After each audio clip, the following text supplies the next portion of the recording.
Mutya ng alupihan, isang bertud at mutya na dapat mong tinataglay. Hello, what's up? Your best here.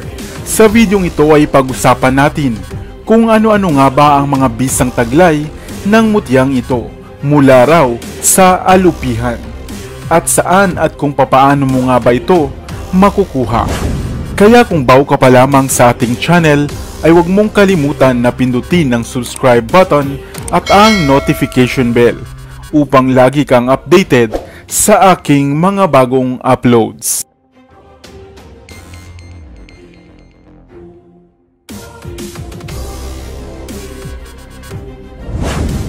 Ikaw ba ay isang magmumutya? O hindi kaya naman ay nawiwili na sa pangungulekta ng mga perlas at bato na tinatawag ngang mutya?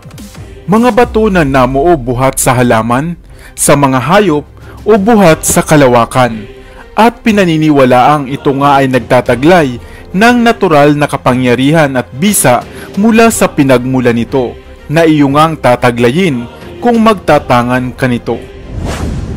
Nakakita ka na ba ng hayop na alupihan? Atin muna itong kilalanin. Ang alupihan o aluhipan o centipedes sa Ingles ay isang uri ng hayop na nagtataglay ng maraming mga paa. Centipedes na ang ibig sabihin ay 100 paa. Subalit hindi lamang 100 ang paa ng hayop na ito, sapagkat maaari itong magtaglay ng 30 hanggang 354 na mga paa. Ang bawat segment nga nito o hati ng katawan ay nagtataglay ng 2 paa. At napapabilang ang hayop na ito sa mga hayop na carnivorous. Sila rin ay nagtataglay ng nakalalasong kagat, kaya naman kinatatakutan rin ang hayop na ito.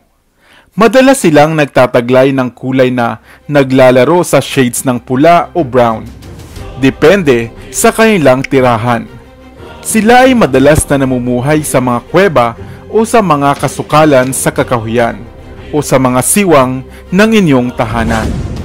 Ayon sa pag-aaral, mayroong mahigit sa 8,000 klase o species ng mga alupihan. Batin nyo ba na lubhang kakaiba pala ang pamamaraan ng pagpaparami ng mga alupihan? Dahil ang lalaking alupihan ay nagiiwan na lamang ng similya nito sa mga dahon o mga yungib at hinahayaang mahanap o masumpungan na lamang ito ng babaeng alupihan. Sa madaling salita ay maaari silang maging ama nang hindi nila nalalaman. At sa tagpong ito ay nabubuo ang mutya ng alupihan. Sapagkat sa panahon ng pangangalaga nito sa kanyang mga itlog o supling, madalas ay nakakabuo rin ng mga solidong mineral o bato na kanila ring naaalagaan. At inaakalang isa rin itong itlog ng alupihan. Ang mutyang ito ay purong mineral na inaalagaan ng inahing alupihan sa mahabang panahon at madalas nga ay naiiwan sa pinaninirahan nito. Kaya madalas ang mutya ng alupihan ay makukuha o matatagpuan sa mga loob ng kuweba, sa mga sukib ng bato o kaya naman ay sa mga hukay sa lupa. Ngunit ano-ano nga ba ang tinataglay nitong galing at bisa? Ang mutya ng alupihan ay isang bertud na napakainam na pangproteksyon, lalo na nga sa mga tigalpo at masamang espiritu o mga lalang ng tao.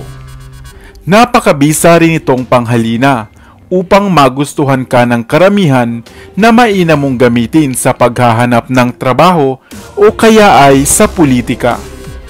Ang mutya ring ito ay simbolo ng kayamanan, kung kaya naman mainam itong panghatak ng swerte sa buhay man o pagninegosyo. Subalit sa oras na ito ay mapa sa kamay mo, mainam na ito ay itago at huwag pasikatan sa araw. Kung kaya naman, mainam itong ibalot sa bulak at ilagay sa isang pulang tela o pouch, o kaya ay isilid sa isang mumunting solidong lagayan na hindi silag, upang hindi mabawasan ang taglay nitong bisa. Parati mo itong dalhin upang maging lucky charm at pang proteksyon. Nais mo ba ng ganitong mutya? Ang mutya ng alupihan. O kaya naman ay meron ka na nitong tinataglay. Subalit lagi pa rin nating tatandaan na huwag lamang nating iasa sa mga ito ang swerte at kaligtasan. At palagi pa rin tayong humingi ng gabay sa may kapal.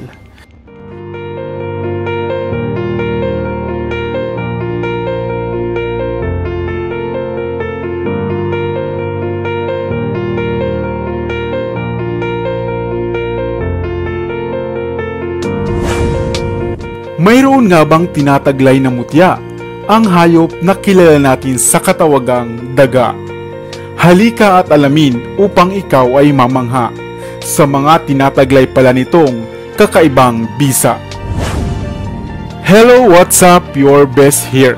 Ang video natin ngayon ay medyo sensitibo, kaya naman kung hindi ka handa sa ganitong uri ng mga usapin ay mag next video ka na lamang. Dahil sa videong ito ay pag-uusapan nga natin ang tinataglay na bertud at mutya ng hayop na madalas na nating kinatatakutan. Subalit meron pa rin naman pala silang kakaibang pakinabang. Ang hayop na daga. Bakit nga ba kinatatakutan at iniilagan ang hayop na daga?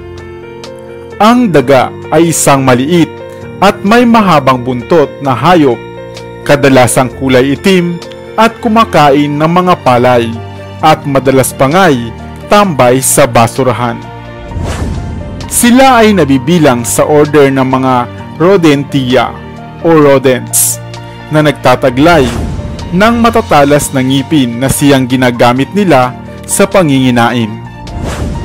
Ang mga daga rin ay sinasabing maraming klase at uri gaya ng mga tinatawag na bubuwit, dagang kosta, dagang bukid at marami pang iba na mahigit nga sa 2,552 klase ang uri nito. Ang dami, di ba? Iniilagan at kinadidirihan ang daga dahil kadalasan nga itong nagdadala ng mga sakit na tulad ng leptospira at marami pang iba. At isa rin ang makasaysayang epidemya noong Middle Age na daga rin ang may dala. Alam nyo ba na ang mga sinaunang daga pala ay nagmula rito sa atin sa Asya? Dahil na rin siguro sa perpektong klima na angkop sa kanila. Bukod sa marumi, may dalang mga mikrobyo. Ang daga rin ay nangangagat, kaya mag-ingat ka rito. Lalo na nga sa ihi nito na nahalo sa baha. Subalit, batid mo rin ba na ang munting hayop palang ito na iyong kinatatakutan ay nagtataglay ng mutya? Mutya na kung makuha mo ay siguradong magdadala sa iyo ng limpak-limpak na salapi dahil ito ay nagtataglay ng pambihirang swerte. Lalong-lalo na nga sa mga sugalan. Siguradong mas lamang ang iyong pagkapanalo. Ngunit papaano at saan nga ba ito nakukuha? Ayon sa mga nagtatangan nito, ito ay makukuha raw sa grupo ng mga daga na nanginginain. Isa sa mga dagang ito ang nagdadala at nagtatanga ng bato o mutya na nagliliwanag at kumikislap pa nga. At iniingatan ito ng isa sa pinakamatanda sa kanila o masasabing pinuno nila. Kunin raw ito at agad-agad ibalot sa itim na sisidlan o itim na tela. Subalit, kahit pa nga yata suyurin mo ang kabukiran at patayin ang ilaw upang makita mo ang kumikislap na batong ito, kung hindi naman ito laan para sa iyo ay wala ka ring masusumpungan. Kaya naman, marami-rami na ring mga nahihilig sa sugal ang nagkaka-interes dito. Ngunit kung hindi ka naman pala ring makakuha nito, mainam na maglagay ka na lamang ng mga barya o sentimo sa mga lugar na alam mong dinaraanan ng mga daga, dahil ito ay isa ring mainam na pampaswerte basta parati mo lamang dalhin kung mayroon kang sugal na pupuntahan. Dahil maging ang mga mumunting dagang ito ay hindi lamang puro perwisyo ang daladala, bagkos may magandang swerte din naman pala. Nais mo na rin ba ng mutyang ito ng daga? Tandaan na lahat ng nilikha ng Diyos ay may dahilan, hindi lamang para maminsala sa ating mga sakahan, kundi upang bumalanse rin sa kapaligiran.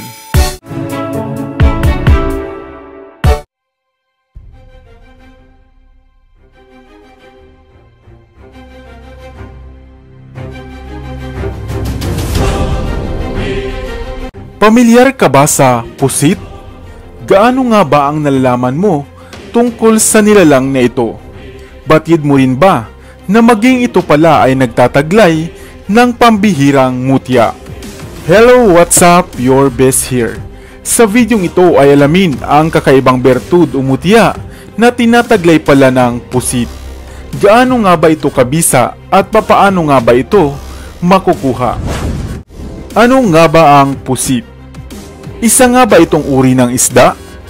Ang sagot po ay hindi, dahil ito ay nabibilang sa cephalopods, sa hanay ng mga decapodiforms. Nagtataglay ito ng pahabang katawan, malalaking mata, 8 maiikling galamay at 2 mas mahabang galamay.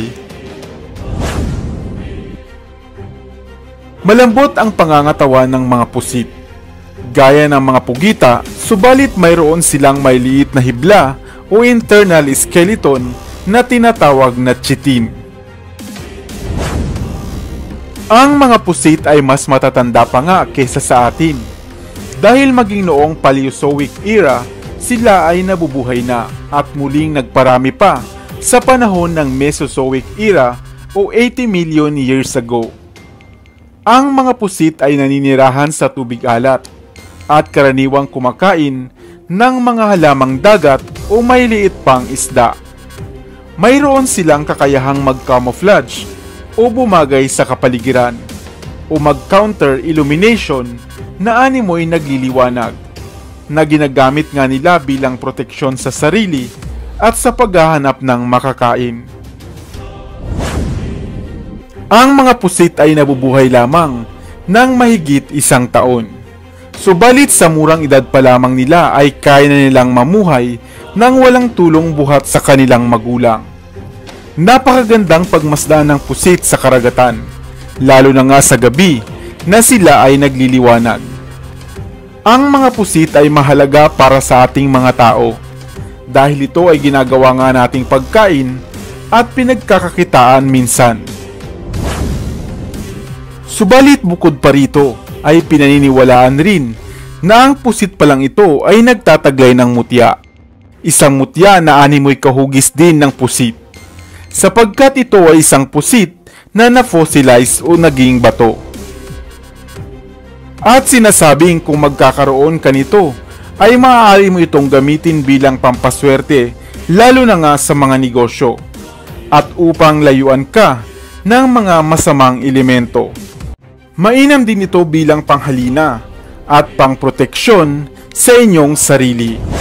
Subalit gaya ng batoo mo ay marapat mo rin itong lapatan ng dasal upang maging mas mabisa.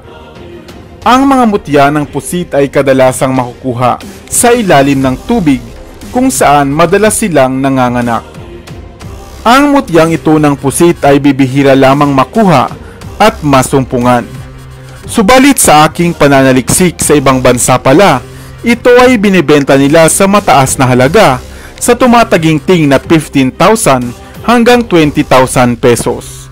Ngayon, nais mo ba ng mutya ng pusit? Subalit lagi nating tatandaan na ang swerte at pag-asenso sa buhay ay nasa sa ating mga kamay. Huwag lamang tayong tamarin sa pag-abot ng ating mga pangarap at humingi ng gabay sa may kapal, ay tiyak na ang lahat ng ito ay magaganap. Sana ay may bago kang natutunan sa videong ito. Iwan ka naman ng comment sa comment section sa ibaba. I-like at i-share mo na rin para naman sa kaalaman ng iba.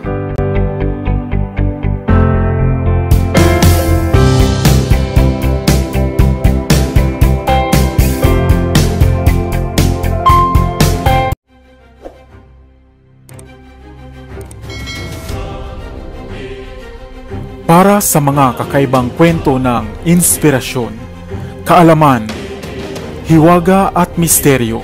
Ako pa rin ang inyong lingkod, ang inyong best para sa Best TV.